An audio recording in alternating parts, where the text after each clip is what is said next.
The lottery for the 2024 WNBA Draft has just concluded, and congratulations to all Indiana Fever fans out there.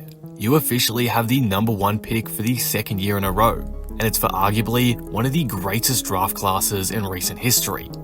But who should you pick? While Caitlin Clark stands out as the immediate favourite to go #1, there are certainly other names in play that make this so much more complex than just an easy choice. It's at least a 3-horse race for the top spot in my opinion. So, in today's video, I'll be breaking down the 3 potential selections the Indiana Fever could make with their lucky luxury, analysing why those players suit or don't suit the team needs, and ultimately I'll finish this video with my suggestion for who I think they should take first overall. Before we start though, if you're new here and enjoy the video, be sure to subscribe. For more women's basketball content like this, I have a lot of content coming your way as we enter the conference play stage of the college basketball season, so stay tuned. Anyway, with that being said, let's discuss what the Indiana Fever should do with that first pick. The first option that Indiana should obviously consider is Caitlin Clark. Clark is a generational transcendent talent, no other way about it. So in terms of pure skill and ability, she's the clear-cut selection. She would fit anywhere onto the Fever's roster and instantly elevate their offense to a whole new level. What excites me the most about this potential selection is how well I can see Clark sliding into the starting lineup, particularly how she'll bounce off Indiana's loaded front court of the Alyssa Smith, and of course, the 2023 Rookie of the Year, Aaliyah Boston. These would be all cornerstone pieces that set up Indiana for a potential dynasty, and their unique play styles would create an amazingly dynamic offense. The pick and roll game between Clark and Boston would be out of this world, as Clark is already super dominant in that area at Iowa, so it's crazy to imagine her in those plays with one of the best forwards to come out of the NCAA in recent memory. Additionally, Alyssa Smith is a gritty inside presence, loving contact around the rim, and being a big rebounder. With the gravity that Caitlin Clark will undoubtedly have thanks to her quick trigger and long range, the space she'll have to work in will allow her to improve her efficiency significantly and overall provide more opportunities for Smith to attack in the paint. The potential fit and benefit of Clark on this team should be really exciting for Indiana fans. I can also envision Clark meshing well with Kelsey Mitchell in the backcourt. I understand there may be reason for concern about a potential clash of play styles between the two. Mitchell isn't exactly an elite playmaker, but both of them are great shooters and can exist without the ball in their hands. Some people may have concerns about Clark's shot selection, her high number of field goal attempts, and so on, but she hasn't ever really played with another superstar talent like she could potentially do with Aaliyah Boston. I think those people are severely underestimating Clark's ability to make sacrifices and still have a major impact for her respective team positively. So don't be surprised when she dominates in an off-ball role, or becomes a playmaker in sets for Boston and Mitchell. Obviously, this is a wait-and-see thing, but Clark is coachable, and on paper, I imagine she would succeed even if she doesn't have to shoot 20+ times a game with this roster. Ultimately, Clark is probably the favourite to go first overall, and understandably so. She would have the chance to help Indiana become a potential dynasty.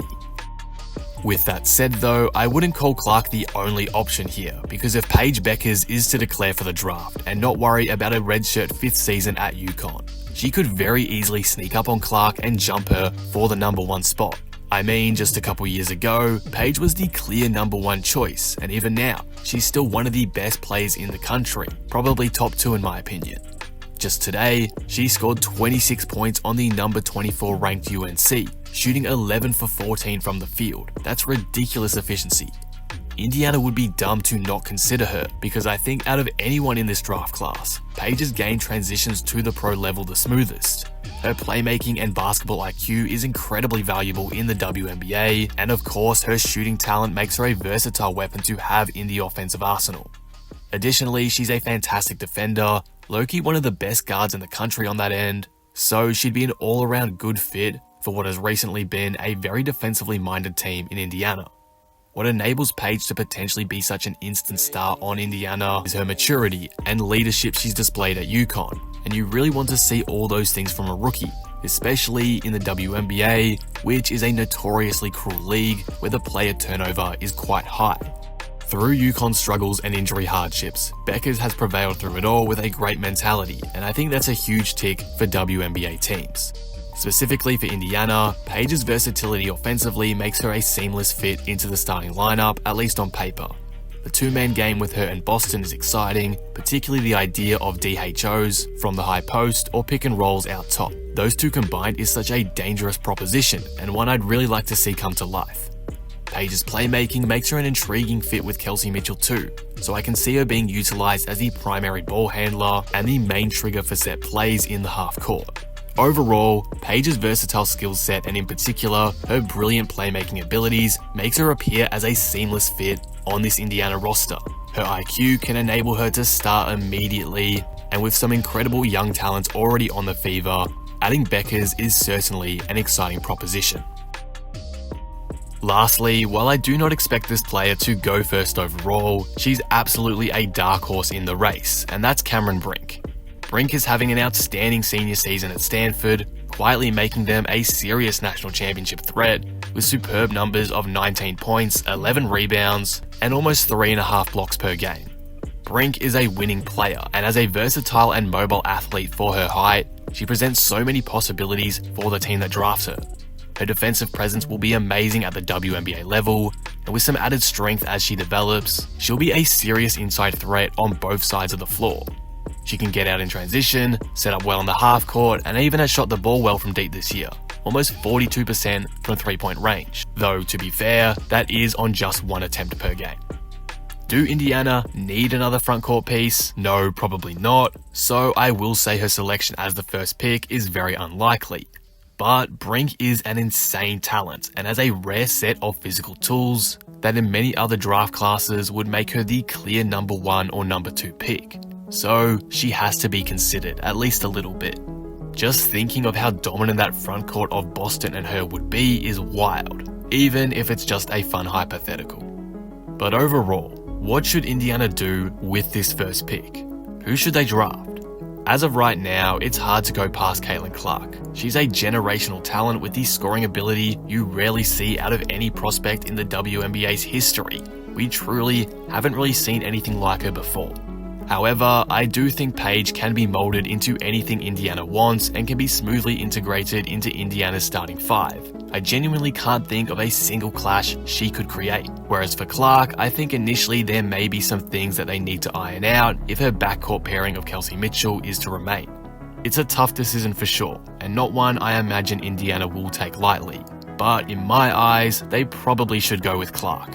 Hate her or love her, she's making history constantly, and to pass that kind of prospect up would be idiotic. People have been saying Clark and Boston have potential to be a Shaq and Kobe-like duo, and while I have to say that's a bit outlandish at this point, it's certainly not impossible. The setup for a future dynasty is right there for Indiana, and while I wouldn't hate them selecting Paige Bueckers at all, in fact I think it's probably just as good of a pick, the potential Clark presents is too much to pass up on. But that will conclude the video. Be sure to let me know who you think Indiana should take in the comments below. I'd love to hear your thoughts on this.